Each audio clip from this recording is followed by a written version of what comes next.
வாசிக்கலாம். 2 நாளாகமம் புஸ்தகம் 30வது அதிகாரம் 25 முதல் 27 வரை. யூதாவின் சபை அனைத்தும் ஆசாரியரும் லேவியரும் இஸ்ரவேலில் இருந்து வந்தவர்களுடைய சபை அனைத்தும் ஆகிய இஸ்ரவேல் தேசத்தில் இருந்து வந்த அந்நியரும் யூதாவில் குடியிருந்தவர்களும் மகிழ்ச்சியாயிருந்தார்கள். அப்படியே எருசலேமில் மகா சந்தோஷம் உண்டாயிருந்தது. தாவீதின் குமாரன் ஆகிய சாலமோன் என்னும் இஸ்ரவேலுடைய ராஜாவின் நாட்கள் முதற்கொண்டு இப்படி எருசலேமில் நடந்ததில்லை. லேவியரான ஆசாரியர்கள் எழுந்து நின்று ஜனத்தை ஆசீர்வதித்தார்கள். அவர்களுடைய சத்தம் கேட்கப்பட்டு அவர்களுடைய விண்ணப்பம் அவருடைய பரிசுத்த வாசஸ்தலம் ஆகிய பரலோகத்தில் வந்து எட்டினது. கர்த்தருக்கு மகிமை. இந்த 3 வசனங்களை வாசிக்கும் போது ஒருவேளை நமக்கு புரியாம கூட இருக்கலாம். ஆனால் வசனம் தெளிவா சொல்லுகிறது, ஜனங்கள் எல்லாரும் மகிழ்ச்சியா இருந்தார்கள். கர்த்தர் நாமத்துல ஜனங்களை ஆசீர்வதிக்கும் போது அவர் சத்தம், அந்த விண்ணப்பம் பரலோகத்தை போய் எட்டினது என்று பார்க்கிறோம். அல்லேலூயா. இந்த சம்பவம் என்ன ஒரு காரியத்தை சொல்லுது அப்படின்னு சொன்னா, எசேக்கியா ராஜா ஒரு காரியத்தை செய்கிறார். பஸ்கா பண்டிகையை ஆசரிக்கிறார். அப்போ இஸ்ரவேல் தேசம் வீழ்ச்சி விட்டுருச்சு. இஸ்ரவேல் தேசம் அப்படின்னு சொல்லும் போது உங்களுக்கு தெரியணும் என்னன்னு சொன்னா, இப்ப கன்னியாகுமரியில இருந்து திருச்சி வரைக்கும் ஒரு ஸ்டேட்ஸ்ன்னு வச்சுக்கோங்க, அது யூதேயா. அடுத்து திருச்சியில இருந்து நம்மளுடைய சென்னை வரைக்கும் இருக்கிறது இஸ்ரவேல் அப்படின்னு ஞாபகம் வச்சுக்கோங்க. முதல்ல ஒரே இடமா இருந்துச்சு, இஸ்ரவேலா இருந்துச்சு.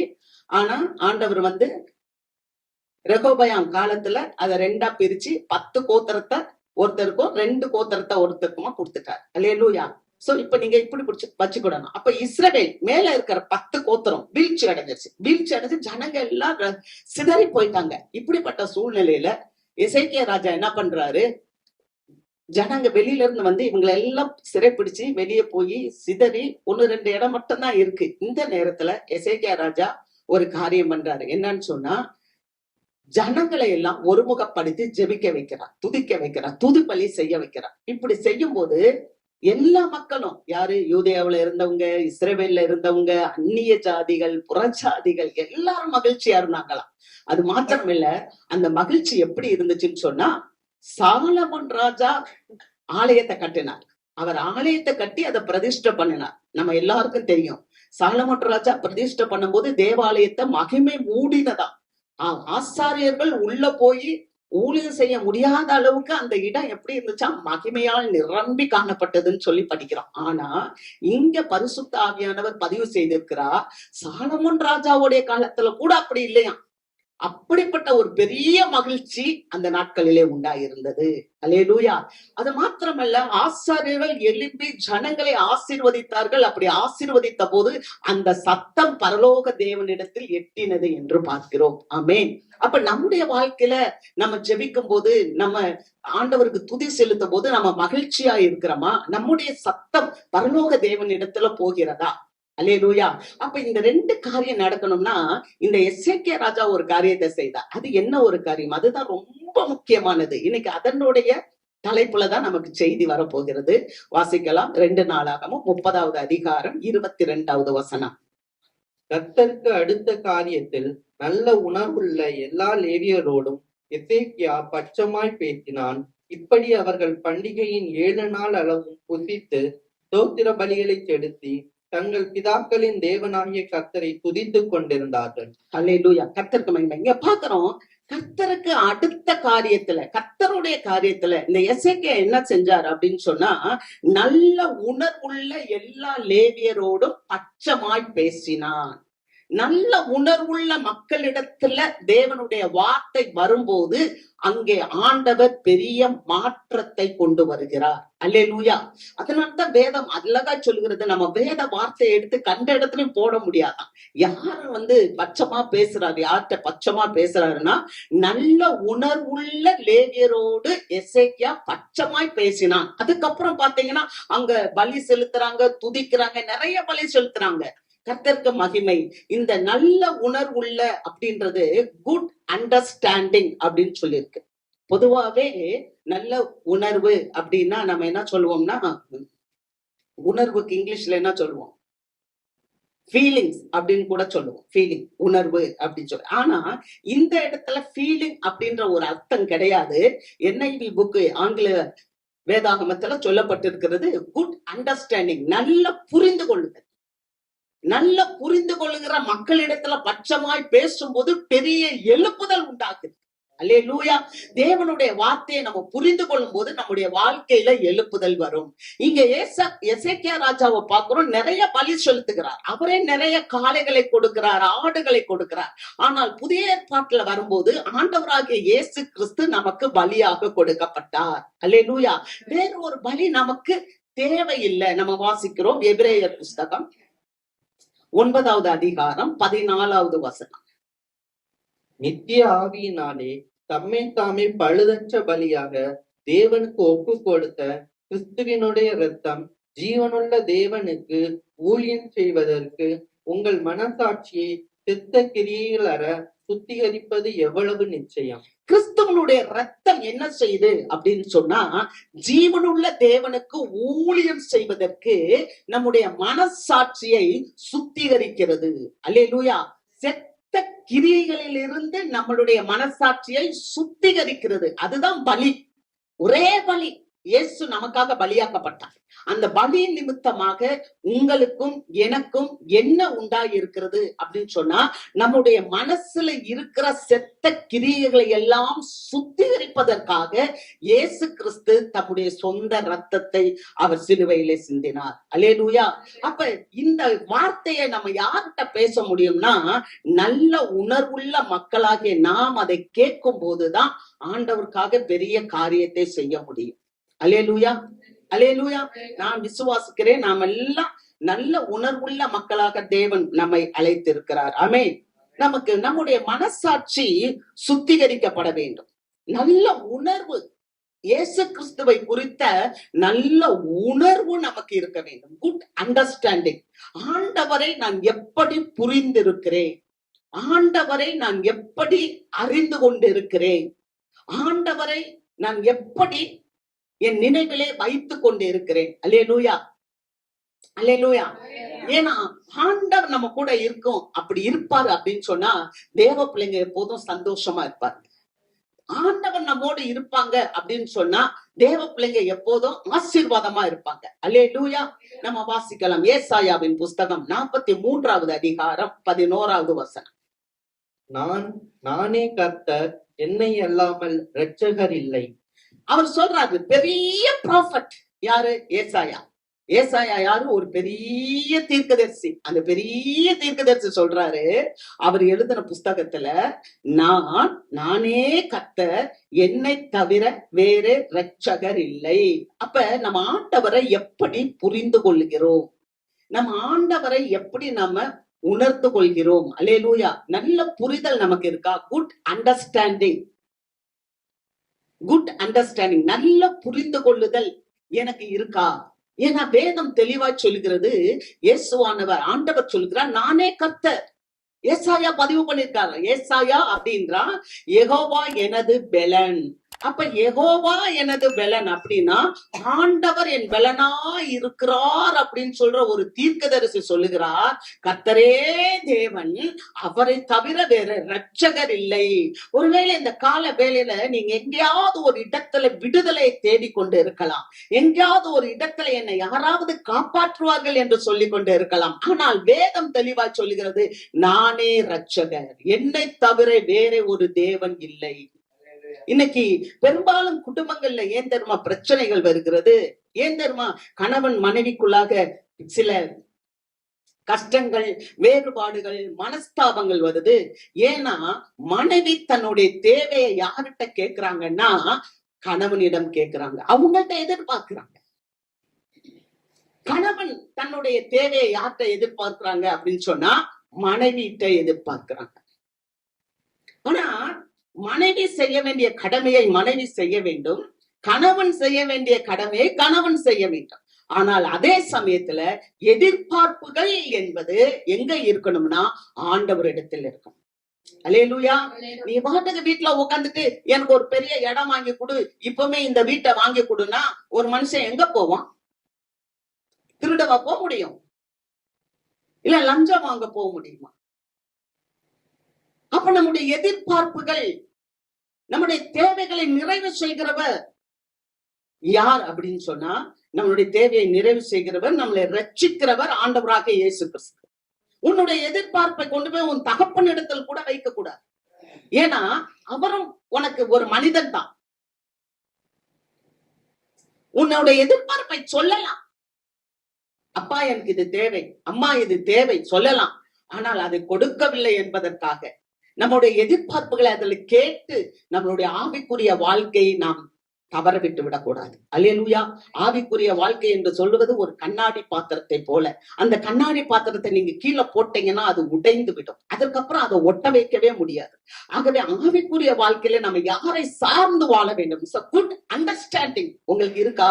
என்னன்னு சொன்னா, ஆண்டவர் தான் தேவன், நானே தேவன், என்னை தவிர வேறொருவர் இல்லை, நானே ரட்சகர் என்று சொல்லுகிறார். அவர் தான் விடுவிக்க முடியும், அவர் தான் காப்பாற்ற முடியும். உலக பிரகாரமாக நம்ம இந்த உலகத்துல வேணா கணவன் மனைவி குடும்பம் வீடு அப்படியெல்லாம் இருக்கலாம். ஆனா பரலோகத்துல அப்படியெல்லாம் கிடையவே கிடையாது. அல்லேலூயா. ஆகவே இந்த வார்த்தையை நம்ம சிந்தித்து நமக்குள்ள ஒரு நல்ல உணர்வு இருக்கும் போது மாத்திரம்தான் இந்த உலகத்தை நம்மால சர்வை பண்ண முடியும். இந்த நாட்கள்ல நிறைய உங்களுக்கு தெரியும், யூடியூப் எல்லாம் பார்த்துட்டு இருப்பீங்க. ஆனா கிறிஸ்துவுக்குள் நான் யார், கிறிஸ்து எனக்கு எப்படி இருக்கிறார் அப்படின்னு சொன்னா, கிறிஸ்தவ மார்க்கம் வெற்றி உள்ளதா இருக்கும். அல்லேலூயா.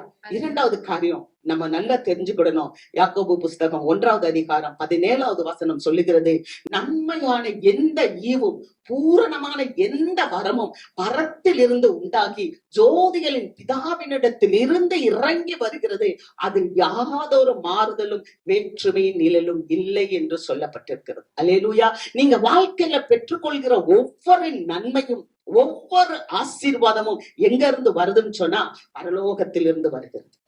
அல்லேலூயா. நீங்க நினைச்சுக்க கூடாது, தேவ பிள்ளைகளுக்கு ஆண்டவர் மாத்திரம்தான் துணை செய்கிறார்.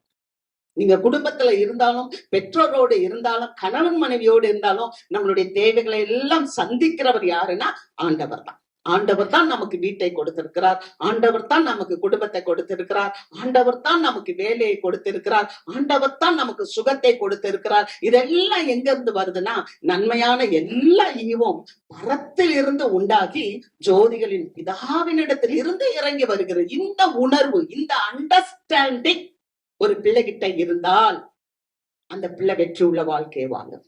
அல்லேலூயா. அப்ப நீங்க கேட்கலாம், என் வாழ்க்கையில நிறைய போராட்டம் இருக்கு, என் வாழ்க்கையில நிறைய கஷ்டங்கள் இருக்கு, எனக்கு நிறைய தோல்விகள் இருக்கு, எனக்கு நிறைய ஏமாற்றங்கள் இருக்கு, இதெல்லாம் இருக்குதே, இதை நான் எப்படி செய்யறது அப்படின்னு சொன்னா, வேதம் சொல்லுகிறது, ஏசாயா புஸ்தகம் 59வது அதிகாரம் 1-2 வசனங்கள் தெளிவா சொல்கிறது, ரட்சிக்க கூடாதபடிக்கு கர்த்தருடைய கரங்கள் குறுகி போகவில்லை, கேட்க கூடாதபடிக்கு அவருடைய செவிகள் மந்தமாகவில்லை. அப்ப உன்னை விடுவிக்கும்படி, உன்னை காப்பாற்றும்படி, உன்னை தப்புவிக்கும்படி தேவனுடைய கரமானது குறுகி போல, சூம்பி போகல. அவரால முடியாமல்லாம் இல்ல, அவரால எல்லாம் முடியும். ஆனா அதே மாதிரி உங்களுடைய ஜெபங்கள் எல்லாம் கேட்கறதுக்கு அவர் ஒண்ணு, கேட்காம இருக்கிறதுக்கு அவர் ஒண்ணு செவிடர் இல்ல. ஆனா நம்ம ஜெபங்கள் கேட்காம இருக்கிறதுக்கு என்ன காரணம் அப்படின்னா, அடுத்த வசனம் சொல்லுது, நம்முடைய அக்கிரமங்களே அவரையும் நம்மையும் பிரிக்கிறது. நம்ம வாழ்க்கையில சில அக்கிரமமான காரியங்கள் தான் நம்மளுக்கு சந்தோஷம் இல்லாமல் இருக்க வைக்குது. நம்ம வாழ்க்கையில சில அக்கிரமமான சிந்தனைகள் தான் நம்மள சமாதானமா இல்லாம இருக்க வைக்குது. ஏன்னா எப்போதுமே நீங்க யோசித்து பாருங்க, நீங்களானாலும் சரி நானானாலும் சரி, என்னை குறித்து நான் யோசிக்கும் போதே, ஆண்டவரே எனக்கு எவ்வளவு சுகம் கொடுத்திருக்கிறேன், ஆண்டவரே எனக்கு எவ்வளவு நன்மை செய்திருக்கிறேன், எனக்கு நல்ல ஆகாரம் கொடுத்திருக்கீங்க, எனக்கு நல்ல வீட்டை கொடுத்திருக்கிறீங்க, எனக்கு நல்ல வேலையை கொடுத்திருக்கீங்க, நல்ல பிள்ளைகளை கொடுத்து, இப்படி நன்மையை சிந்திக்கும் போது நமக்கு பிரச்சனைகள் வராது. ஆனா அதை விட்டுட்டு ஏத்த வீட்டுக்காரனை எப்படி வச்சிருக்கிறீங்க, என் கூட இருக்கிறவன அவனை எவ்வளவு இதா வச்சிருக்கிறீங்கப்பா அப்படின்னு சொல்லி நம்ம மற்றவங்களை பார்க்கும் போது, மற்றவங்களை கம்பேர் பண்ணும் போது, நம்மளை சுற்றி சூழ இருக்கிற அழுக்குகளையும் குப்பைகளையும் கொண்டு வந்து நம்ம உள்ளத்துல போடும் போது நமக்கு என்ன ஆயிரும்னா, ஆண்டவரோடு இருக்கிற ரிலேஷன்ஷிப் கட் ஆயிரும். இதுதான் நமக்கு மேலோங்கி நிக்கும். அப்ப நம்ம வாழ்க்கையில என்ன ஆயிரும் அப்படின்னு சொன்னா, நமக்கு பிளஸ்ஸிங்ஸ் இருக்காது. ஆசீர்வதிக்கிறாங்க, மக்கள் ஆசீர்வதிக்கிறாங்க. ஆண்டவர் சொல்றாரு, நீ ஒரு வீட்டுல போய் சமாதானம் சொல்லு, சமாதானத்துக்கு பாத்திரமான அந்த வீட்டுல இருந்தா அந்த வீடு ஆசீர்வதிக்கப்படும். மத்தேயு 10வது அதிகாரத்துல இருக்கு. சீஷர்கள்ட்ட இயேசுசாமி சொல்றார், நீ ஒரு வீட்டுக்கு போ, அந்த வீட்டுக்கு போகும்போது அங்க சமாதானம் சொல்லுப்பா அப்படின்றாரு. ஆனா நீ கூறின சமாதானத்துக்கு உரியவர்கள் அந்த வீட்டில இருந்தால் நீ சொன்ன ஆசீர்வாதம் அந்த வீட்டிலே தங்கும். அதற்குரிய பாத்திரவான்கள் அந்த வீட்டில இல்லாட்டினா நீ சொன்ன ஆசீர்வாதம், நீ சொன்ன சமாதானம் உன்னோடே வந்துவிடும் என்று சொல்லியிருக்கார். அப்ப அந்த புரிந்து கொள்ளுதல், எனக்கும் ஆண்டவருக்கும் இருக்கிற அந்த புரிந்து கொள்ளுதல், நல்ல உணர்வுள்ள லேவியரோடு எசேக்கியா பட்சமாய் பேசினான். நம்ம ஏமாந்து போய்க்கிற கூடாது. ஒரு ஊழியக்காரர் வந்து ஜெபிச்சா நான் நல்லா ஆயிருவேன், அல்லது நான் இவங்க கிட்ட வந்தா நான் நல்லா ஆயிருவேன், அப்படியே இல்ல. என்னுடைய வாழ்க்கையில நான் எப்படி இருக்கிறேன், அப்ப தேவனுடைய ஆசீர்வாதம் என் மேல் தங்கும். ஆமென், ஹல்லேலூயா. அதைத்தான் இந்த இடத்துல நம்ம பார்த்து, இந்த 3 காரியங்களை நம்ம மறக்கவே கூடாது. இந்த 3 காரியங்களை, ஒண்ணு அங்க நம்ம வாசித்தது போல அவர்தான் கர்த்தர், அவர்தான் விடுவிக்கிறவர். 2வது அவர் என்ன சொன்னார்னா, நன்மையான எந்த காரியமும் எதுவானாலும் பரத்துல இருந்து உண்டாகிதான் வருதே ஒழிய உங்களுக்கு யாரும் தீமை செய்ய முடியாது. ஆமென், உங்களுக்கு யாரும் தீமை செய்ய முடியாது. ஒருவேளை உங்களுக்கு தீமை செய்யறாங்க, சிலர்லாம் சொல்லலாம், எனக்கு ஏதாவது மருந்து வச்சுட்டாங்களா, எனக்கு ஏதாவது செய்வன வச்சுட்டாங்களா, எனக்கு இந்த வீடு ராசி இல்ல, இந்த வீட்டுல இருக்க எனக்கு பிடிக்கல, அப்படிலாம் கூட சொல்லலாம். ஆனா வேத வார்த்தை சொல்லுது, யாக்கோபுக்கு விரோதமான மந்திரவாதம் இல்லை, இஸ்ரவேலுக்கு விரோதமான குறி சொல்லுதல் இல்லை. அவங்களே வச்சா கூட உங்களை அது பலிக்காது. அல்லேலூயா. எத்தனை மந்திரவாதிகள் மனம் திரும்பி இயேசுவை ஏற்றுக்கொண்டு இன்றைக்கும் ஊழியம் செய்து கொண்டு இருக்கிறாங்க. தொட்டண்ணா அப்படின்னு சொல்ற ஒரு பெரிய மந்திரவாதி, அவர் ஒரு மனிதர் சொல்லி மந்திரம் பண்ணிக்கிட்டே இருந்தாராம். அப்படி மந்திரம் பண்ணிட்டு இருக்கும்போது அந்த செய்ய வச்ச மந்திரம் ஒரு மனுஷனுக்கு செய்யும் போது அவன் ரொம்ப ஜெபிக்கிற ஒரு மனிதனா இருந்தான். இந்த குட்டி சாத்தான் அங்க போகும், அந்த தேவ மனிதன் ஜெபித்து கொண்டே இருப்பார். இந்த குட்டி சாத்தானால ஒண்ணுமே செய்ய முடியாது, உடனே பின்னால வந்துடும், திரும்ப ஏவி விடுவாரு, திரும்ப போகும். திரும்ப போனாலும் அங்க அந்த மனிதன் ஜெபத்திலே இருப்பார். ஜெபத்திலே இருக்கிறதுனால இந்த குட்டி சாத்தானால ஒண்ணுமே செய்ய முடியல. கடைசியில திரும்ப வந்துருச்சு. 3ஆம் விஷயம், அந்த குட்டி சாத்தானை ஏவும் போது அது சொல்லிச்சான், மரியாதையா விடுறியா இல்ல உன்னையே நான் கொண்டு போடவான்னு சொல்லிச்சான். அந்த மனிதன் தான் தொட்டனா, மிகப்பெரிய மந்திரவாதி, மனம் திரும்பி இன்றைக்கு அவர் ஊழியம் செய்து கொண்டிருக்கிறார். அல்லேலூயா. ஆக நமக்கு எந்த ஒரு காரியமும் வெளியில இருந்து வர முடியாது. ஆமென். அப்ப இந்த உணர்வு, இந்த நல்ல குட் அண்டர்ஸ்டாண்டிங் நமக்கு இருந்தா நம்ம இந்த உலகத்தை ஜெயிக்கிறவர்களா இருப்போம். அல்லேலூயா. கர்த்தருக்கு மகிமை. 3 காரியங்களை இன்னைக்கு நாம் குறித்து பார்க்க போறோம். நல்ல உணர்வை குறித்த ஒரு 3 காரியங்களை இன்னைக்கு நாம் பார்ப்போம். வாசிக்கலாம். சங்கீதம் புஸ்தகம் 119வது அதிகாரம் 73வது வசனம். உம்முடைய கரங்கள் என்னை உண்டாக்கி என்னை உருவாக்கிட்டு, உம்முடைய கற்பனைகளை கற்றுக்கொள்ள என்னை உணர்வுள்ளவன் ஆக்கும். உம்முடைய கரங்கள் என்னை உண்டாக்கி என்னை உருவாக்கிற்று. சங்கீதக்காரர் சொல்றார், ஆண்டவர்கிட்ட சொல்றார், அப்பா உன் கரம் என்னை உண்டாக்கிச்சு, என்னை உருவாக்கிச்சு, உம்முடைய கற்பனைகளை கற்றுக்கொள்ள என்னை உணர்வுள்ளவனாக்கும் என்று சொல்லுகிறார். அல்லேலூயா. Give me understanding to learn your commands. எனக்கு ஒரு நல்ல புரிந்து கொள்ளுற அனுபவத்தை கொடுங்க சுவாமி. உங்களுடைய கட்டளைகளை நான் புரிந்து கொள்ள வேண்டும். அல்லேலூயா. கற்றுக்கொள்ள வேண்டும். உம்முடைய கட்டளைகளை கற்றுக்கொள்ள வேண்டும். நாம ஆண்டவரிடத்தில் கட்டளைகளை கற்றுக்கொள்ள வேண்டும். நிறைய பிள்ளைங்களுக்கு கற்றுக்கொள்ள பிடிக்காது, நிறைய மக்களுக்கு கற்றுக்கொள்ள பிடிக்காது. ஏன் தெரியுமா? நல்லா இருக்கும் லைஃப், அப்ப ஆண்டவரை பத்தி சிந்தனையே இருக்காது.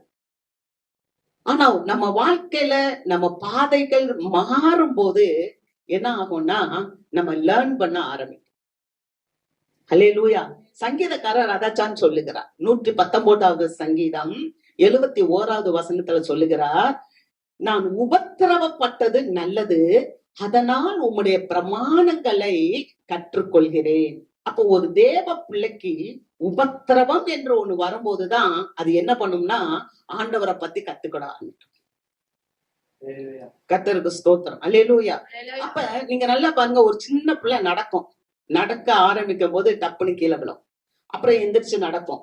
அப்படியே அது நடக்க போது எத்தனை இடத்துல கீழே விழும், எத்தனை இடத்துல அடி வாங்கும், எத்தனை இடத்துல அது பாதங்கள்லாம் ரத்தம்லாம் வரும் சின்ன குழந்தையில. அப்படி சொல்லிதான் அது நடக்கும்.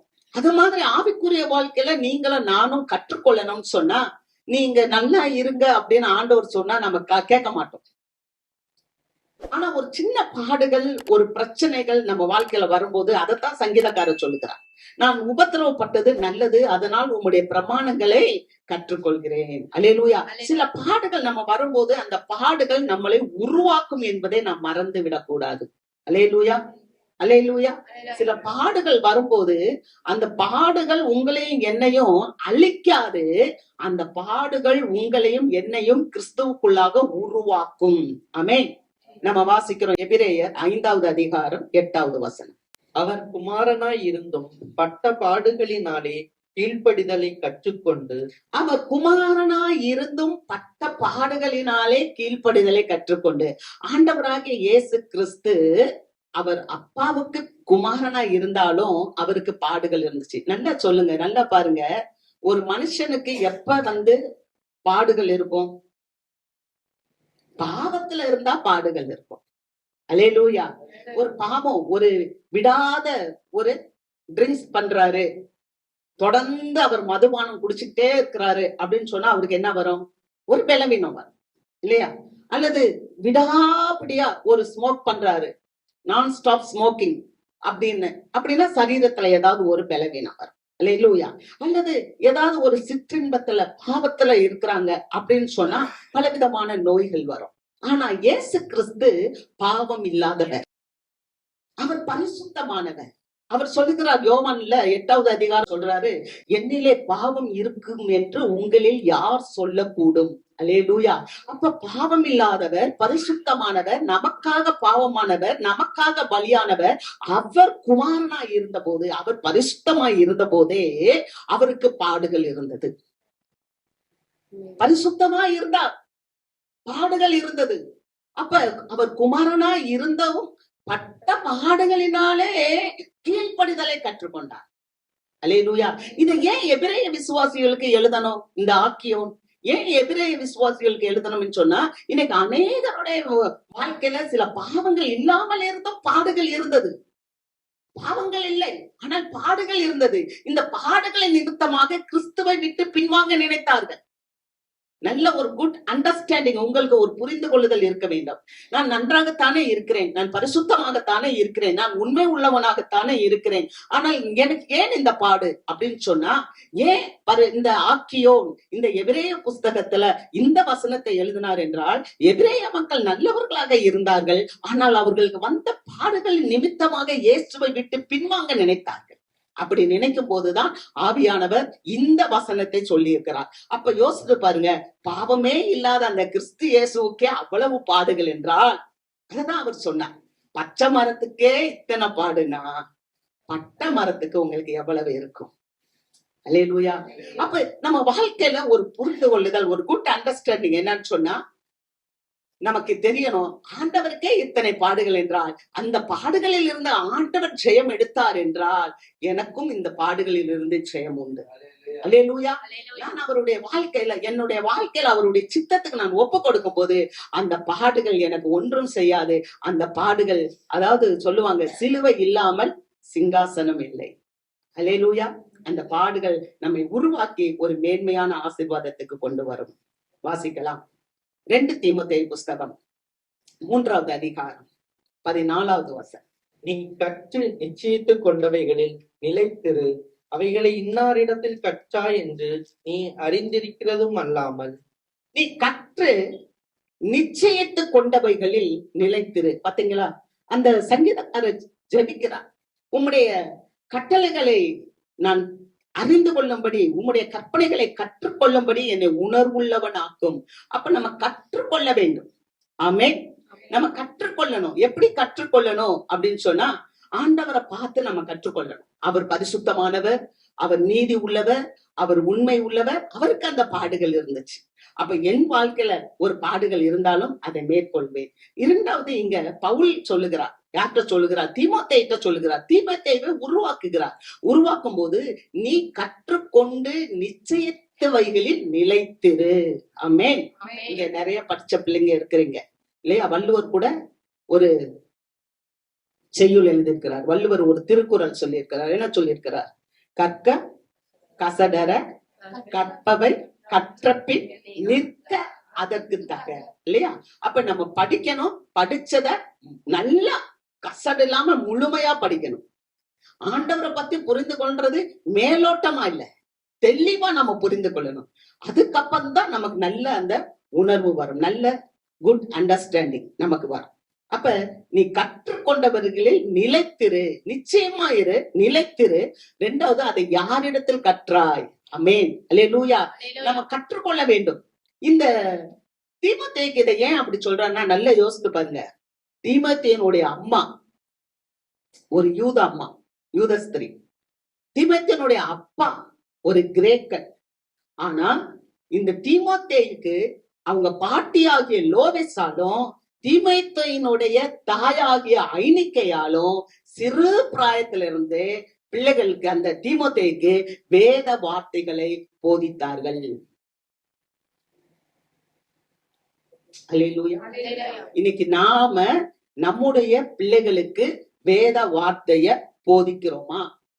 பெற்றோர் அங்க 1000 பிரச்சனை இருக்கலாம், அந்த குடும்பத்துல 1000 பிரச்சனை இருக்கலாம். ஏன்னா அம்மா தான் யூத ஸ்திரீ, அப்பா கிரேக்கன், புறஜாதியான். அப்பா பத்தி கவலை இல்லை. ஆனா வேதம் சொல்லுது, குணசாலியான ஸ்திரீ வீட்டை கட்டுகிறார். நம்மளுடைய வீட்டை கட்டுறதுக்கு, நம்மளுடைய பிள்ளைகளை உருவாக்குறதற்கு பாட்டி தாத்தா விடுங்க, பாட்டி அம்மா இவங்க எல்லாம் என்ன செய்யறோம்? ஆவியானவர் பேசுகிறார். இந்த கால வேளையில அதிகாலையில் நான் எழுந்து உட்காந்து ஜோம் பண்ணிட்டு இருக்கேன். எத்தனையோ செய்திகளை கொடுத்தா நான் எடுத்து போட்டு காலையில திரும்ப 5 மணிக்கு எனக்கு ஆண்டவர் பேசின வார்த்தைகளை எடுத்துருக்கேன். நம்முடைய பிள்ளைகளுடைய வளர்ச்சிக்கு நம்ம பிள்ளைகளுக்கு என்ன சொல்லி கொடுக்கிறோம்? நாமளே ஆலயத்துல வந்து தூங்கிட்டு போறோம். பிள்ளைகளுக்கு என்ன சொல்லி கொடுப்போம்? எப்படி நம்ம தேவ பக்தி உள்ள சமுதாயத்தை உருவாக்குவோம்? ஆனா லோவிசாலும் அந்த அம்மா ஐனிக்கையாலும் தீமோத்தேயுக்கு நல்ல வார்த்தையை கத்து கொடுத்தாங்க. அதனாலதான் இவர் சொல்றாரு, நீ கற்று நிச்சயித்தவைகளில் நிலைத்திரு. அவன் ஏற்கனவே சின்ன வயசுலயே அவங்க அம்மாவும் பாட்டியும் சொல்லி கொடுத்துறாங்க, நல்லா படிச்சுக்கிட்டான். இப்ப ஒரு ஆவிக்குரிய தகப்பனா பவுல் வரார். பவுல் வந்து ஆவிக்குரிய தகப்பனா வந்து என் உத்தம குமாரனே அப்படின்னு கூப்பிடுறார். அல்லேலூயா. அப்ப அவன் ஏற்கனவே படிச்சதுனால, நிலைச்சிருந்ததுனால நீ இன்னாரிடத்திலிருந்து கற்றுக்கொண்டாய். நம்ம பிள்ளைங்க கற்றுக்கொள்ள வேண்டும். நம்முடைய பிள்ளைங்களுக்கு பெற்றோர்கள் போதிக்க வேண்டும். இது தேவனுடைய வார்த்தை, சத்திய வார்த்தை. ஏன்னா இயேசு சீக்கிரம் வரப்போகிறார். நல்ல ஒரு அண்டர்ஸ்டாண்டிங் நமக்குள்ள இல்லைன்னா தேவனுடைய எழுப்புதலுக்கு நம்ம ஆயத்தமாக முடியாது. தேவனுடைய ஆசீர்வாதத்தை நம்முடைய வாழ்க்கையில பெற்றுக்கொள்ள முடியாது. அல்லேலூயா, கர்த்தருக்கு மகிமை. இங்க நல்லா பாக்குறோம், தீமோத்தேயுட்ட சொல்றாரு. ஏன் சொல்றாரு தீமோத்தேயுட்டனா? அதுக்கு முந்தின வசனத்தை வாசிக்கிறோம். அங்க 3:11 வாசிக்கிறோம். இக்கோனியா, அந்தியோகியா, இன்னும் லீஸ்திரா, இந்த பட்டணங்கள் எல்லாம் எனக்கு உண்டான உபத்திரவத்தை நீ பார்த்திருக்கியப்பா. அந்த தீமோத்தேயு பவுலுக்கு நேர்ந்த உபத்திரவங்களை பார்க்கிறான். அதனாலதான் பவுல் சொல்ல முடியுது, நீ கற்றுக்கொண்டவைகளில் நிலைத்திரு, இதை இன்னாரிடத்திலிருந்து கற்றாய் என்று அறிந்து கொள் என்று சொல்லுகிறார். காரணம் என்னன்னா, பவுலுக்கு பலவிதமான போராட்டங்கள். அந்தியோகியாவுல போராட்டங்கள் இருக்கு, கல்லெடுத்து அடிக்கிறாங்க. இக்கோனியா பட்டணத்துக்கு போறாரு, அங்க போராட்டம் இருக்கு. லீஸ்திராக்கு போறாரு, லீஸ்திரால எல்லா மக்களையும் பார்த்து சொல்றாரு, நம்ம மிகுந்த உபத்திரவத்தின் வழியாக பரலோகத்துக்கு போக வேண்டும். இதெல்லாம் இந்த தீமோத்தேயு கேட்டுக்கிட்டே இருக்கிறார். அல்லேலூயா. கிறிஸ்தவ வாழ்க்கையில சில பாடுகள் இருக்கும், ஆனால் அந்த பாடுகள் நம்மளை உருவாக்கும், நம்மளை உறுதிப்படுத்தும். இயேசுவோடு கூட இருக்கிற அந்த வாழ்க்கையை பலமாக்கும். ஆமென். ஆகவே நீங்க என்ன பண்ணணும்? அதுக்காக அதை விட்டுட்டு ஓடக்கூடாது. நம்ம கற்றுக்கொள்ள வேண்டும். வாசிக்கிறோம் பாருங்க, 3:13 வாசிக்கப்பா. பொல்லாதவர்களும் எத்தர்களும் ஆனவர்கள் மோசம் போகிறவர்களாகவும் இருந்து மேன்மேலும் கேடுள்ளவர்களாவார்கள். பொல்லாதவர்கள் பவுல் சொல்றாரு. யாருக்கு சொல்றாரு? தீமோத்தேயுக்கு சொல்றாரு. ஏன்னா தீமோத்தேயுட்ட உருவாக்குறாரு. குமாரனே, உத்தம குமாரனே, நீ கற்றுக்கொண்டதுல நிலைத்திரு. ஏன்னா அந்த உலகத்துல பொல்லாதவர்கள் நிறைய இருக்கிறாங்க, எத்தர்கள் நிறைய இருக்கிறாங்க. அவங்க எப்படிப்பட்டவங்களா இருக்கிறாங்க? மோசம் போக்குகிறவர்களாகவும் மோசம் போகிறவர்களாகவும் இருக்கிறார்கள். ஆகவே நீ அப்படிப்பட்டவங்கள்ட்ட ஜாக்கிரதையா இரு. அல்லேலூயா. அப்ப சபை விசுவாசி இந்த ஏரியாக்குள்ள வந்திருக்க நாம இந்த உலகத்துக்குள்ள போகும்போது ரொம்ப ஜாக்கிரதையா போக வேண்டும். ஆமென். நம்ம ஒருவேளை அவங்களோட சேர்ந்து அந்த காரியத்துல நம்மளும் போய் கலந்துட்டோம்னு சொன்னா, மோசம் போகிற பிள்ளைகளாக நீங்க இருந்துட்டீங்கன்னா உங்களை பின்னால கொண்டு வர்றது கடினமான காரியம் என்று இந்த பவுல் தீமோத்தேயுக்கு சொல்லுகிறார். ஏன்னா இந்த உலகத்துல காணப்படுகிற அநேக மக்கள் கிறிஸ்துவை அறியாதவர்கள். இந்த கிறிஸ்துவை அறியாத பிள்ளைகளோட நீங்க போய் கலக்கும் போது நம்ம நிலை என்னவாயிருமா? ரோமர்கள் எழுதின நிருபம் 1வது அதிகாரம் 21வது வசனத்துல வாசிக்கிறோம். அவர்கள் தேவனை அறிந்தும் அவரை தேவன் என்று மகிமைப்படுத்தாமல் அவரை தேவன் என்று மகிமைப்படுத்தாமலும் ஸ்தோத்தரியாமலும் இருந்து தங்கள் சிந்தனைகளினாலே வீணரானார்கள். உணர்வில்லாத அவர்களுடைய இருதயம் இருளடைந்தது.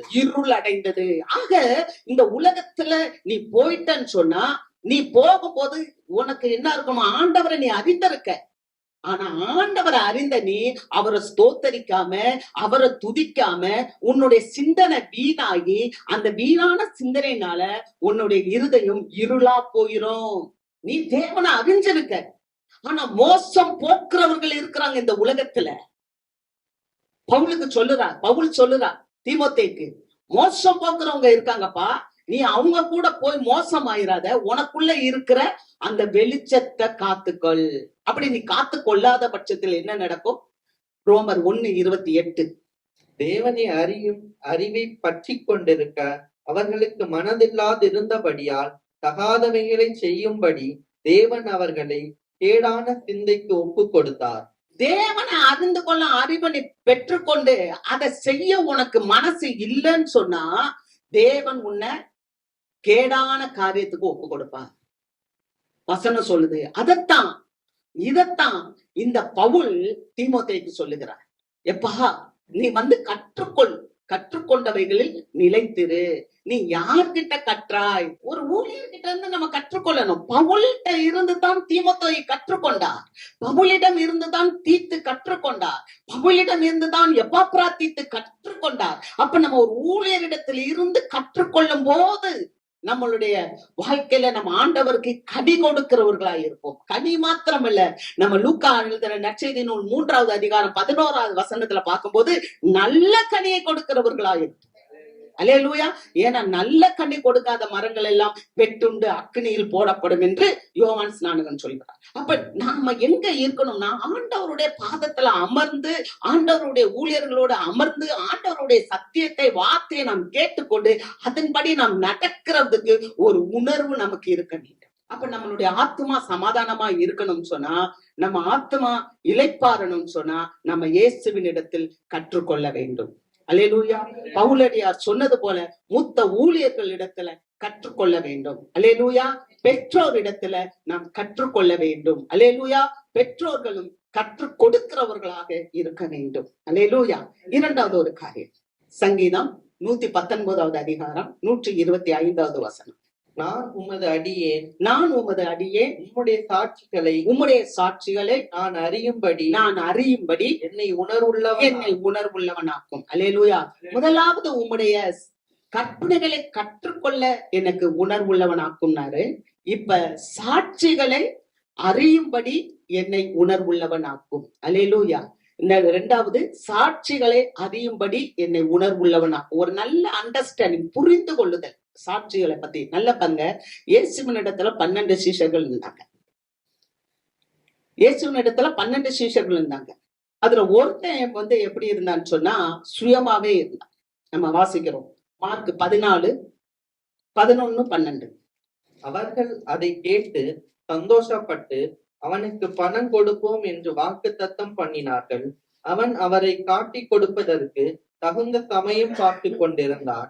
பஸ்காவை பலியிடும் நாளாகிய புளிப்பில்லாத அப்பம் சாப்பிடுகிற முதலாம் நாளிலே அவருடைய சீஷர்கள் அவரிடத்தில் வந்து, நீர் பஸ்காவை புசிப்பதற்கு நாங்கள் எங்கே போய் ஆயத்தம் பண்ண சித்தமாய் இருக்கிறீர் என்று கேட்டார்கள். பாருங்க, 11வது வசனத்துல சொல்லப்பட்டிருக்கு, அவன் காட்டி கொடுக்கிறவன் அப்படின்னு போட்டிருக்கு. இயேசுவை காட்டி கொடுக்கிற ஒரு கூட்டம் இருக்கு. 2வது ஒரு கூட்டம் இயேசுனுடைய சித்தத்தை செய்கிற கூட்டம். சாட்சிகள் குறித்து நம்ம அறியணும். உலகத்துல 2 விதமான சாட்சி இருக்கு. ஒண்ணு, நல்ல மக்கள் சாட்சியா நிப்பாங்க. இன்னொன்னு, துன்மார்க்கமான மக்களும் இருப்பாங்க. அவங்களும் நமக்கு சாட்சிகள் தான், அடையாளம் காண வேண்டும். அல்லேலூயா. இவன் பாருங்க, இயேசுவ 30 வெள்ளிக்காசுக்கு காட்டி கொடுத்தான். இயேசு கூட தான் இருக்கிறான், இயேசுவோட தான் சாப்பிடுறான், இயேசுவோட தான் படுத்திருக்கிறான், இயேசுவோட தான் சிரிக்கிறான், இயேசுவோட தான் போய் பிரசங்கம் பண்றான், இயேசுவோட தான் இருந்து பணப்பைய கையில வச்சுட்டு இருக்கான். ஆனா அவன் இருதயம் எப்பொழுதும் பொருளாசை சார்ந்ததா இருந்தது.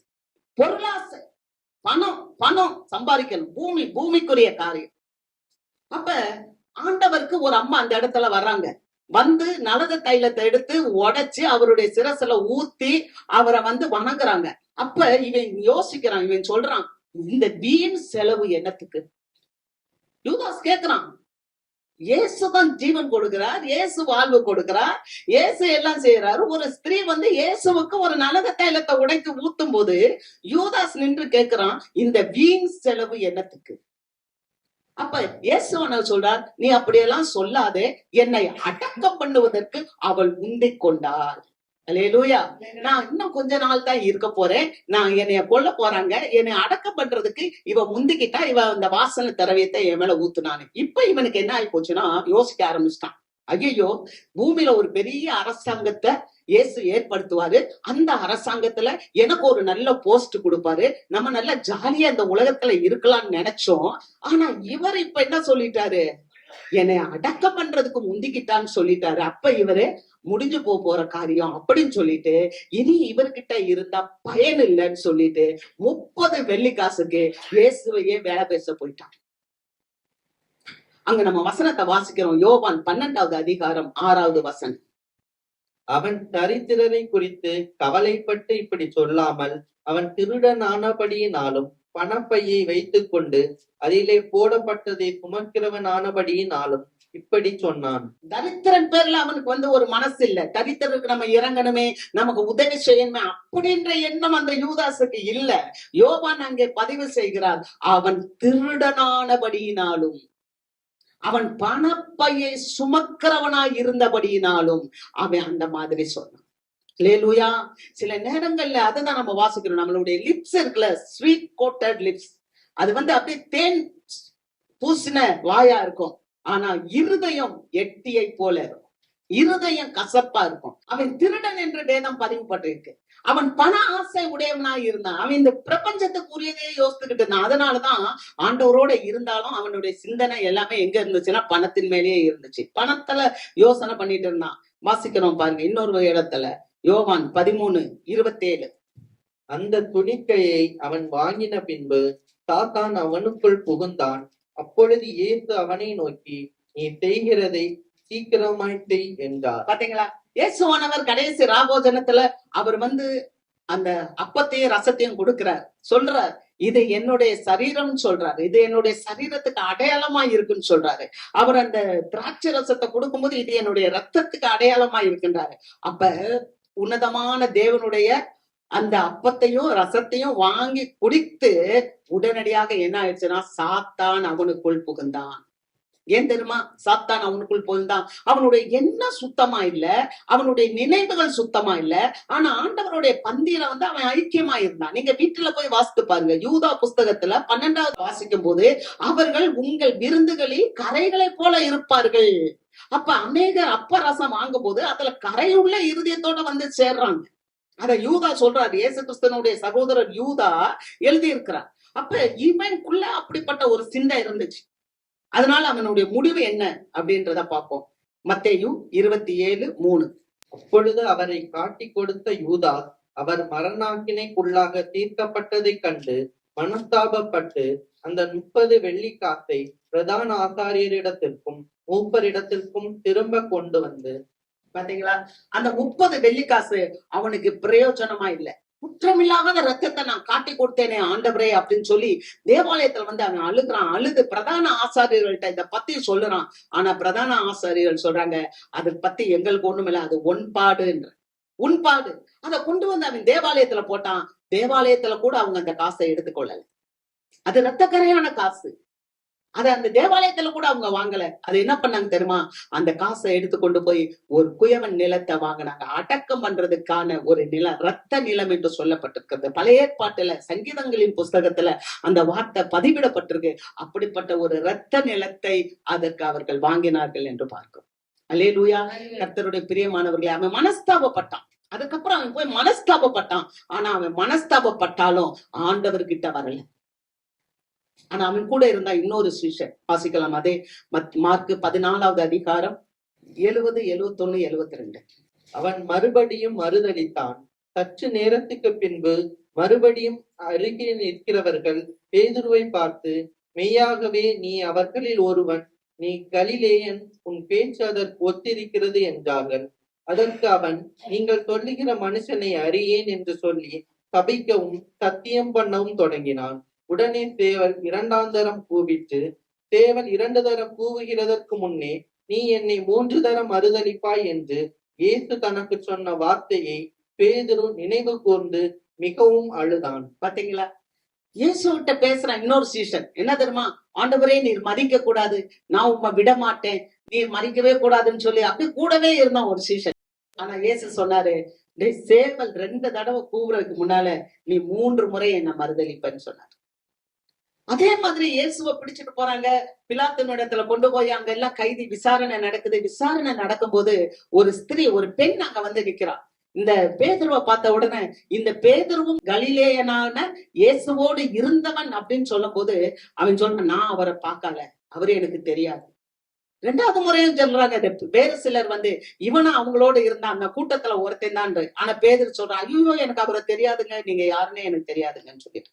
3ஆம் விஷயம் ஒரு ஆள் வந்து சொல்றாரு, ஐயோ இந்த ஆள் அவரோடு கூட இருந்தார். அப்பாவின் சொல்றான், அந்த ஆள் யாருன்னு எனக்கு தெரியாதுன்னு சபிக்கிறார். இயேசுவை சபிக்கிறார், பேதுரு சபிக்கிறார். முதல் சீஷன், மூத்த சீஷன், மனுஷன் தானே, சபிக்கிறார், சத்தியம் பண்றார், அவர் யாருன்னே எனக்கு தெரியாதுன்னு சொல்றார். சேவல் கூவுது. 2ஆம் தரம் சேவல் கூவும் போது ஆண்டவர் சொன்ன வார்த்தை ஞாபகத்துக்கு வருது. 2 தடவை சேவை கூவுறதுக்குள்ள நீ 3 தடவை என்னை மறுதலி பண்ணும் போது அதை நினைக்கிறான். அவன் நினைச்சு அழுதான் என்று பதிவு செய்யப்பட்டிருக்கிறது. அல்லேலூயா. இன்னும் நீங்க லூக்கா எழுதுற நற்செய்தி நூல் 22வது அதிகாரம் 62வது வசனத்தை வாசிக்கலாம். லூக்கா 22:62. வெளியே போய் மனம் கசந்து அழுதான். வெளியே போய் மனம் கசந்து அழுதான். அல்லேலூயா.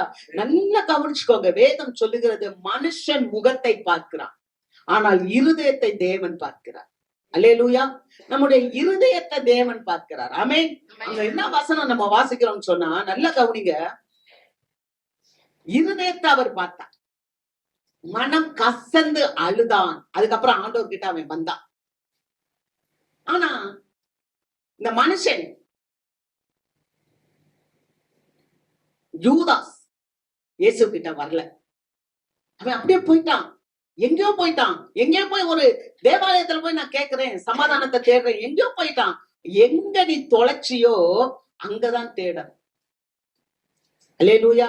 நம்ம எங்க தொலைக்கிறோமோ அங்க தேடணும், அங்க வரணும். ஆண்டவர்கிட்ட வந்திருக்கணும். இவன் யூதாஸ் வந்து ஆண்டவர்கிட்ட வந்திருக்கணும். ஆனா ஆண்டவர்கிட்ட வராதனால யூதாஸ் என்ன பண்ணிட்டானா, நான்று கொண்டு செத்தான். ஆனா ஆண்டவர்கிட்ட வந்த இந்த பேதுரு கடைசியா சாட்சியாக மாறினான். அல்லேலூயா. அப்போஸ்தலர் நடபடிகள் 3வது அதிகாரம் 15வது வசனத்தை வாசிக்கும் போது அவர் பெரிய திரள் கூட்டத்துல நின்று பேதுரு பேசுகிறார். ஜீவாதிபதியை கொலை செய்தீர்கள், ஆண்டவராகிய தேவன் அவரை எழுப்பினார், அதற்கு நாங்கள் சாட்சிகள் என்று சொன்னார். அல்லேலூயா. அல்லேலூயா. பாருங்க, ஆண்டவர் இடத்துல வந்தனால, மனம் கசந்து அழுதனால, மனம் திரும்பினதுனால ஒரு மீட்பு உண்டு.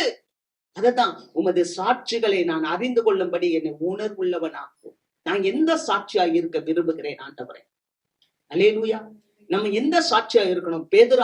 பேதுருவ போல, இந்த பேதுரு அப்போஸ்தலனை போல மனம் கசந்து அழுது நம் தேவனிடத்தில் திரும்ப வந்து ஒப்புரவாகி ஆண்டவருடைய சாட்சிகளாய் மாறும்படி என்னை உணர்வுள்ளவனாக்கும். அல்லேலூயா. இதுதான் இன்றைக்கு நமக்கு தேவை, சபைக்கு தேவை. நான் காட்டி கொடுத்திருக்கலாம், நான் உண்மை சபித்திருக்கலாம், நான் உங்களை நான் எது வேணாலும் சொல்லியிருக்கலாம் ஆண்டவரே என் வாழ்க்கையில, ஆனால் தகப்பனே நான் மனம் திரும்பி உம்மிடத்தில் வருகிறேன். ஆமென். நம்ம ஆண்டவரிடத்துல வரும்போது கர்த்தர் நமக்கு பெரிய காரியங்களை செய்வார். அவரை மட்டும் நம்ம விட்டு போயிடவே கூடாது. ஏன்னா அவரை விட்டு போயிட்டோம்னா நமக்கு எந்த ஆசீர்வாதமும் இருக்காது. அதுக்கும் வசனங்கள் இருக்கு, நிறைய வசனங்கள் இருக்கு. எபிரேயர் 6வது அதிகாரம் 4 to 6 வசனங்களை நீங்க வாசித்தீங்கன்னு சொன்னா, ஆண்டவரை விட்டு பின்வாங்கி போயிட்டா அவங்கள புதுப்பிக்கிறது கூடாத காரியம். அவர் சொல்றார், நீ ஆண்டவரை விட்டு பின்வாங்கி மட்டும் போயிடாத.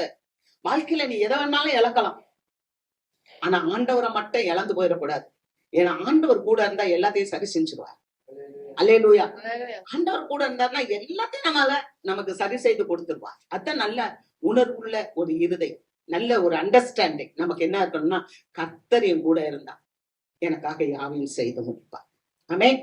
3வது காரியம் வேகமா வாசிப்போம். சங்கீதம் 119 130. உம்முடைய வசனத்தின் பிரசித்தம் வெளிச்சம் தந்து பேதைகளை உணர்வுள்ளவர்களாக்கும். உம்முடைய வசனத்தின் பிரசித்தம் வெளிச்சம் தந்து பேதைகளை உணர்வுள்ளவர்களாக்கும். முதலாவது ஒரு காரியம் நம்ம பார்த்தோம், அவருடைய கட்டளைகளை கற்றுக்கொள்ள எனக்கு உணர்வுள்ளவனாக்குங்க சுவாமின்னாரு. 2வது அவருடைய சாட்சிகளை அறியும்படி எனக்கு ஒரு உணர்வை தாரும், உணர்வுள்ளவனாக்கும் அப்படின்னு சொன்னாரு. 3வது அவருடைய வசனத்தின் பிரசித்தம் யாரை உணர்வுள்ளவங்களாக்குதுன்னா, பேதைகளை உணர்வுள்ளவர்களாக்குது. அல்லேலூயா. பேதைகள், ஆண்டவர் யாரை தெரியுமா தெரிந்து கொண்டார்? பேதைகளை தெரிந்து கொண்டார், அப்பாவி மக்களை தெரிந்து கொண்டார், எளிய ஜனங்களை தெரிந்து கொண்டார். இயேசுவானவர் இந்த உலகத்துல வந்த போது 12 சீஷர்களை அவங்க தெரிந்து கொள்ளும் போது அவங்க எல்லாம் மீன் பிடிக்கிறவங்க, சாதாரணவங்க. அல்லேலூயா. ஒரு சிலர் அவங்க ஆயத்துறையில இருந்தாங்க, அவங்களை தெரிந்து கொண்டார். இப்படி பல மக்களை தெரிந்து கொண்டார். ஆனா ஆண்டவருக்காக எளிய மக்களும் பயன்படுத்தப்பட்டாங்க. ஆமென். ஆண்டவருக்காக அப்பாவி மக்களும் பயன்படுத்தப்பட்டார்கள். ஒருவேளை நம்ம சொல்லலாம், I'm not fit to do the Lord's ministry அப்படின்னு சொல்லலாம். பட் ஆண்டவர் அப்படி சொல்லல. You are the eligible person. ஆமென். நீங்களும் அதற்கு தகுதியானவர்கள் என்றுதான் சொல்லுகிறார். அவருடைய வெளிச்சம் ஒரு மக்களுக்கு வரும்போது அந்த வெளிச்சம் அந்த மக்களை என்ன ஆகும்னு சொன்னா பிரசித்தப்படுத்தும். அல்லேலூயா. உணர்வை கொடுக்கும். அதனாலதான் வசனம் சொல்லுது, யோவான் 1வது அதிகாரம் சொல்லுது, அந்த வார்த்தை மாம்சமாகி சத்தியத்தினாலும் கிருபையினாலும் நிறைந்தவராய் நமக்குள்ளே வாசம் பண்ணினார். ஆமென். அப்ப அந்த வசனம் தான் வார்த்தை. அந்த வார்த்தை தான் நமக்குள்ளேயே வாழ்ந்து 33.5 ஆண்டுகள் நம்மளோடு இந்த உலகத்துல பயணித்து எல்லா காரியங்களையும் ஒரு மனிதனா யார் வந்தான்னு சொன்னா, இறைவன் வந்தார். ஒரு இறைவன் மனிதனாக வந்தார். இன்னைக்கு நிறைய மனுஷர்கள் நம்ம தேவனாகணும்னு நினைக்கிறோம், இறைவனாகணும்னு நினைக்கிறோம். ஆனா ஒரு இறைவன், ஒரு தேவன் எப்படி வந்தாருன்னா மனுஷனாக வந்தார். அதுதான் நம்ம யோவான் 1:14 வாசிக்கிறோம். அல்லேலூயா.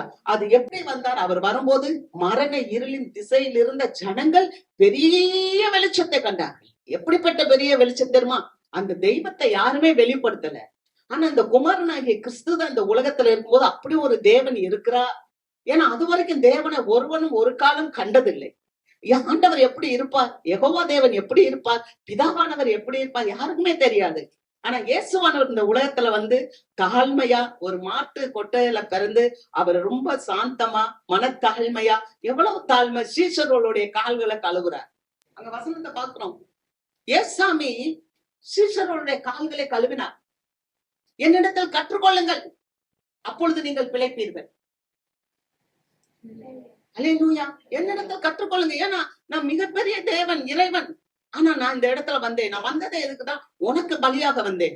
உனக்காக நான் என்ன கொடுக்க வந்தேன். உன்னை மீட்கும் பலியாக நான் இந்த உலகத்துக்கு வந்தேன். ஆனா நானே சீஷர்களுடைய கால்களை கழுவுறேன் என்றால் நீங்க எவ்வளவா செய்யணும். அல்லேலூயா. நம்ம குடும்பத்துல நம்ம நேசிக்கணுமா? நம்ம மக்களை நேசிக்கிறோமா? ஏழை எளிய மக்களை நேசிக்கிறோமா? உதவி கேட்டு வர்றவங்களை நேசிக்கிறோமா? தாழ்ந்து போறோமா? அதுதான் அவ சொல்ற, நான் சாந்தமும் மனத்தாழ்மையுமா இருக்கிறேன், என்னிடத்தில் கற்றுக்கொள்ளுங்கள், அப்பொழுது உங்கள் ஆத்மா பிழைக்கும் என்று சொல்ற. அல்லேலூயா.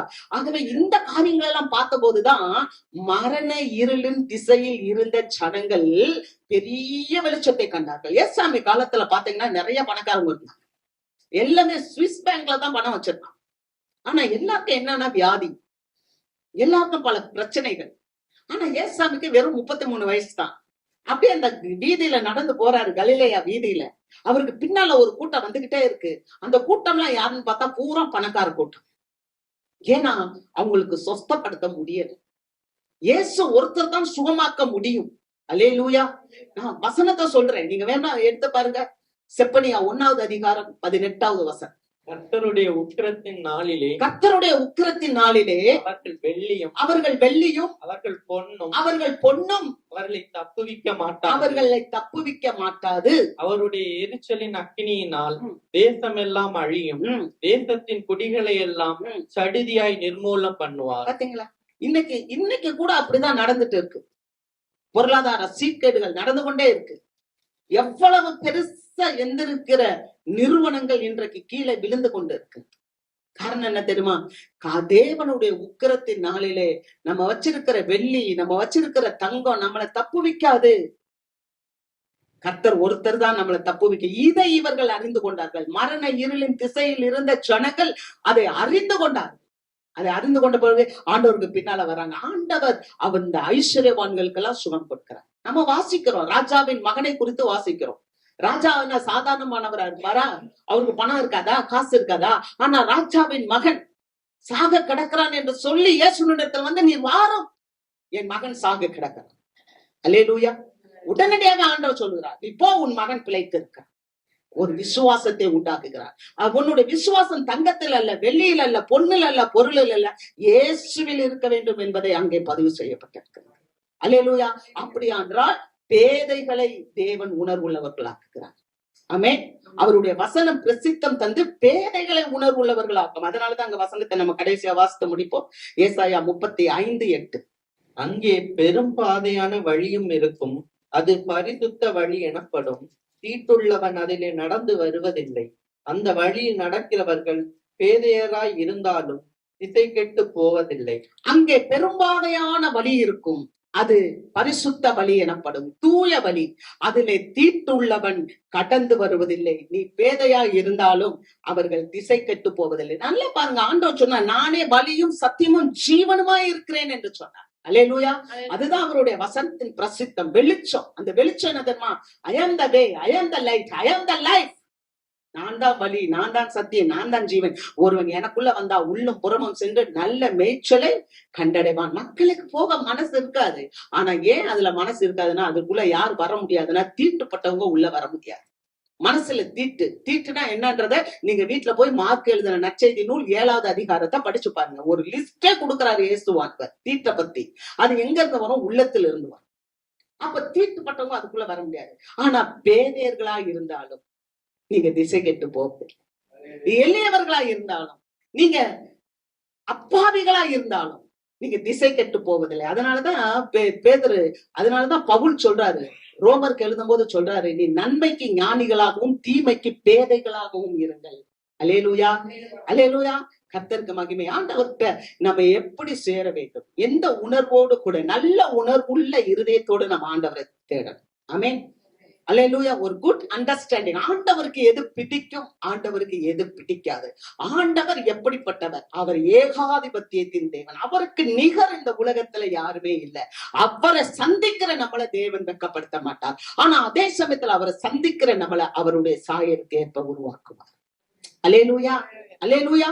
அவர் சாயலுக்கு ஏற்ப உருவாக்கும் போதுதான் நம்ம ஆண்டவரோடு இணைய முடியும்.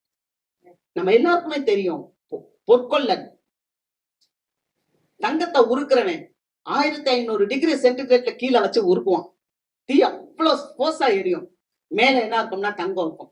நம்ம இன்னைக்கு போய் கடையில வாங்குறோம்ல 916, அது அப்ப அந்த கொள்ளன் எரிக்க அதுதான் நமக்கு வர்ற உபத்திரவம், அதான் நமக்கு வர்ற பாடுகள், நீதி நிமித்தம் வருகிற துன்பங்கள், இதெல்லாம் நம்மளை எரிக்க அந்த அந்த கொள்ளன் அது நல்லா ஆயிடுச்சுன்றது எப்படி பார்ப்பான்னா, அந்த தங்கத்து மேல மூஞ்சா வச்சுட்டே இருப்பான். தீ எரிஞ்சுக்கிட்டே இருக்கும். ஏன்னா குறிப்பிட்ட அளவுக்கு மேல தங்கத்தை எரிச்சா எவாபரேட் ஆயிரும், ஆவியாய் போயிரும். அதனால அந்த கொள்ளன் என்ன பண்ணுவான்னா, பொற்கொள்ளன் அந்த தங்கத்து மேலேயே கண்ணை வச்சுட்டு இருப்பான். உங்க மேலே என் மேலேயே ஆண்டவர் கண்ணை வச்சுக்கிட்டே இருக்கிறாரு. அல்லேலூயா. குறிப்பிட்ட உபத்திரவத்துக்கு மேல உபத்திரவத்தை கொடுக்க மாட்டாரு. அதனாலதான் அவர் சொன்னாரு, அந்த உணர்வு நமக்கு வேணும். திராணிக்கு மேல நான் உன்னை சோதிக்க மாட்டேன், சோதனையோடு கூட உனக்கு தப்பிக்கொள்ளும் போக்க உண்டு பண்ணுவேன். அதனால பயப்பட வேண்டியது இல்லை. அல்லேலூயா. நம்ம அப்பா ஒரு பொற்கொள்ளனா இருக்கிறாரு. நம்மள தங்கம், பசும் பொண்ணு தங்கமா பாக்குறாரு. அப்ப நமக்கு வர்ற உபத்திரவத்தின் மத்தியில அப்படியே அந்த கொள்ளன் என்ன பண்றாருன்னா ஃபேஸ அந்த தங்கத்துல பாக்குறாங்க. அந்த தங்கத்துல இந்த முகர அந்த தங்கத்துல தெரிஞ்சிச்சுன்னா பொண்ணு சுத்தமாயிருச்சு. அல்லேலூயா. அது மாதிரி அவருடைய சாயல் நம்மள்ட்ட வந்துருச்சுன்னா நம்மள சுத்தமாக்கிட்டோம். அல்லேலூயா. அந்த உணர்வு நமக்கு இருக்கு. ஆமென். கர்த்தருக்கு ஸ்தோத்திரம். கர்த்தர் பெரிய காரியங்களை உங்க வாழ்க்கையில செய்வார். கர்த்தர் உங்களை ஆசீர்வதித்து உங்களை மென்மேலும் பெருக செய்வார். நாம் எழுந்திருப்போம்.